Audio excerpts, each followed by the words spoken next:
मेरी एक कविता क्या नहीं हूँ मैं।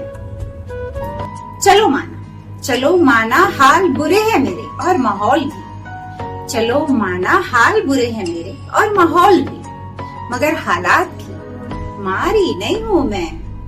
मेरे चेहरे के शिकन को देखकर गलत समझा है जितना समझा है तुम सबने मुझे। इतनी भी बेचारी नहीं हूँ मैं। दुख है दर्द है जख्म है, मगर जितना तुम्हें लगता है ना उतनी भी दुखियारी नहीं हूँ मैं। हाँ दिखता होगा तुम सबको मैं अपने दर्द को सह नहीं पा रही, झेल नहीं पा रही, जी नहीं पा रही, मगर अपना आपा खुद इतनी भी पगलाई नहीं हूँ मैं। मेरे आंसुओं पर तुम मत जाना, ये तो दिल की सुनकर निकल आते हैं। अभी अपने दिमाग की दावपेच सबको दिखाई नहीं हूँ मैं। मानना है ये मेरा कि हक की चीजें बिना मांगे झोली में आकर गिरती हैं। मानना है ये मेरा कि हक की चीजें बिना मांगे झोली में आकर गिरती हैं। कभी किसी के आगे हाथ फैलाई नहीं हूँ मैं। किसी के दिल के टुकड़ों पर चलकर मैं अपने दिल की खुशियाँ ढूंढने चलूं। किसी के दिल के टुकड़ों पर चलकर मैं अपने दिल की खुशियाँ ढूंढने चलूं। इस हद तक खुद को कभी गिराई नहीं हूँ मैं। है धुरंधर बहुत यहाँ, सिकंदर बहुत यहाँ, है धुरंधर बहुत यहाँ, सिकंदर बहुत यहाँ। हम अपने दिल की दुनिया में जीते हैं, अभी ठहरो जरा, अभी मैदान में उतरकर हारी नहीं हूँ मैं। लड़ने का दम तो हम टूट कर भी रख लेते हैं, तुम क्या समझोगे मुझको, अभी तुमसे ठीक से टकराई नहीं हूँ मैं। थैंक यू सो मच, आप सब ने अपना कीमती वक्त देकर मेरी इस कविता को सुना और मुझे उम्मीद है मेरी कविता आप सभी को बहुत अच्छी लगी होगी। और अगर अच्छी लगी हो तो मेरे वीडियो के ठीक नीचे एक रेड कलर का सब्सक्राइब बटन है और एक बेल आइकॉन है, उसे भी दबा दीजिए ताकि मेरा हर नया वीडियो आप तक आसानी से पहुंच सके और मैं आप सबके दिलों तक भी आसानी से पहुंच सकूं। क्या नहीं हूँ मैं, तो देखिए आप क्या हो और क्या नहीं हूँ ये जो है कि सिर्फ हमें पता होता है और हमें भी पता करना होता है। हमें पता बिल्कुल नहीं होता कि मैं बहुत टैलेंटेड हूँ, क्या हूँ, ये हूँ, नहीं हूँ। आपको पहले खुद को खंगालना होता है। आप जब जन्म लेते हैं ना तो आपको खुद को जो है कि खंगालना शुरू करना होता है, आपको निखारना शुरू करना होता है अपने आप को। पहले अगर आप अपने आप को निखारने लगेंगे तब आपको समझ आएगा कि अरे मुझ में ये टैलेंट भी है, मुझ में ये पावर भी है, मैं ये भी कर सकता हूँ, मैं वो भी कर सकता हूँ। तो देखिए धीरे धीरे अपनी शक्ति से पहले आपकी अपनी लड़ाई शुरू होती है।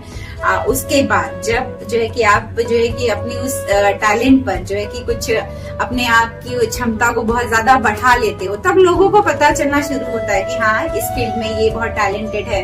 तो मैं ये कहना चाह रही हूँ सबसे पहली लड़ाई जो है हम अपने आप से करते हैं, अपने अंदर जो ताकत है उससे लड़ते हैं, उसको निखारने की कोशिश करते हैं। और ये तब होता है जब हम काम को बार बार करते रहते हैं इम्प्रूवमेंट के साथ। ये बहुत ज्यादा जरूरी है कि हम काम को करें तो इम्प्रूवमेंट के साथ करें। अब बात यहाँ में अगर अपनी शक्ति की कर रही हूँ तो देखिए हमारे शरीर में 3 तरह की शक्तियां जो हमें मिलती है।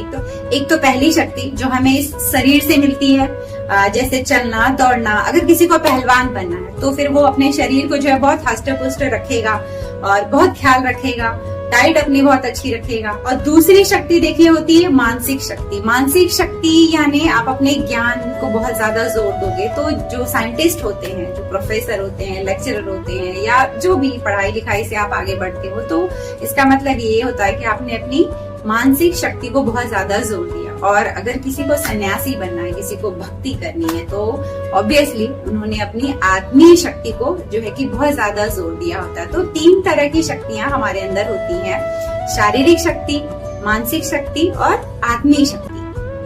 तो देखिए कई बार क्या होता है कि मान लीजिए अगर मुझे साइंटिस्ट बनना है तो मैं मानसिक शक्ति को चुनूंगी, तो बाकी जो 2 शक्तियां हैं उनको मैं बहुत पीछे कर देती हूँ, जो गलती हम सभी करते हैं। मुझे साइंटिस्ट बनना है तो मैं दिन रात पढ़ाई करूंगी। हाँ यही करते हैं हम सभी।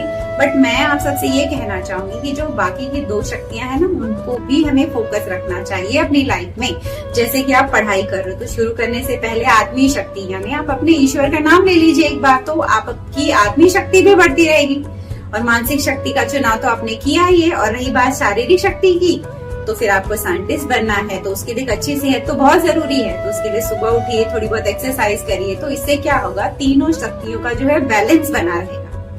हम मोस्टली जो चुनते हैं, जैसे कोई सन्यासी भी बनता है तो वो अपनी आत्मीय शक्ति पर बहुत जोर देने लगता है। वो जो है कि अपने शरीर पर इतना ध्यान नहीं देता, वो अपनी मानसिक शक्ति पर इतना ध्यान नहीं देता। तो मैं यही कहना चाहती हूँ कि हमारे जीवन का मकसद है जो इन तीनों शक्तियों पर बैलेंस पाना। और ठीक वैसे ही कोई पहलवान बनना चाह रहा है तो उसने ऑब्वियसली अपनी शारीरिक शक्ति को बहुत ज्यादा जोर देगा। कहते हैं ना कि पहलवानों की बुद्धि जरा मोटी होती है। क्यों होती है? क्योंकि वो अपनी मानसिक शक्ति का जो इस्तेमाल बहुत कम करने लगते हैं, इसलिए उनकी बुद्धि जो कहते हैं मोटी हो जाती है। तो मैं यही बताना चाहती हूँ कि आप जब पहलवानी भी करें तो उसमें मानसिक शक्ति को भी जोर दें। आपको खबर होनी चाहिए देश दुनिया में क्या हो रहा है। आपको जो है कि दिमाग को भी अपने एक्टिव रखना होगा। और जब आप जो है कि अपनी शारीरिक क्षमता लोगों को दिखाने जाए तो पहले अपने ईश्वर को पूछे। इससे क्या होगा, आप आध्यात्म से भी कनेक्टेड रहोगे, आप जो है कि अपने मानसिक विकास पर भी जोर दोगे और शारीरिक विकास पर भी। तो जब हम इन तीनों तरह की शक्तियों पर बैलेंस बनाना सीख जाते हैं तब हम एक अच्छे जीवन को जीते हैं। जीवन जीना है तो हमें हर पहलू पर थोड़ा ध्यान देना होगा और इससे ही एक अच्छा जीवन हम जी पाएंगे। जब आप चुनाव कर लेते हो कि मुझे ये बनना है, तो इसका मतलब ये कि आपने ये चुनाव कर लिया कि अब मैं अपने शरीर की ऊर्जा को कहाँ बहुत ज्यादा समय तक जो है खर्च करने वाला हूँ। तो आप अपने शरीर की ऊर्जा को जहाँ खत्म करोगे वहां से आपका कर्म जुड़ना शुरू हो जाएगा और कर्म जुड़ेगा तो फिर फल भी जुड़ने शुरू हो जाएंगे ऑटोमेटिक। ये सारा जो है कि एक साइकिल सा बना हुआ है कि आप जो भी करोगे उससे हम भाग नहीं सकते। और फिलहाल मुझे अपने वीडियो को लंबा करने का कोई इरादा नहीं है। मैं यहीं पर अपने वीडियो को जो है कि खत्म करने जा रही हूँ। लेकिन आप सभी मुझे कमेंट करिए और ये बताइए कि आप सबने अपने जीवन में किस शक्ति को सबसे ज्यादा जोर दिया है या बैलेंस बनाने की कोशिश कर रहे हैं। चलती हूँ, एक और नए वीडियो में आप सबसे मेरी मुलाकात होगी। तब तक उससे दोस्ती बनाए रखिएगा। किससे? इससे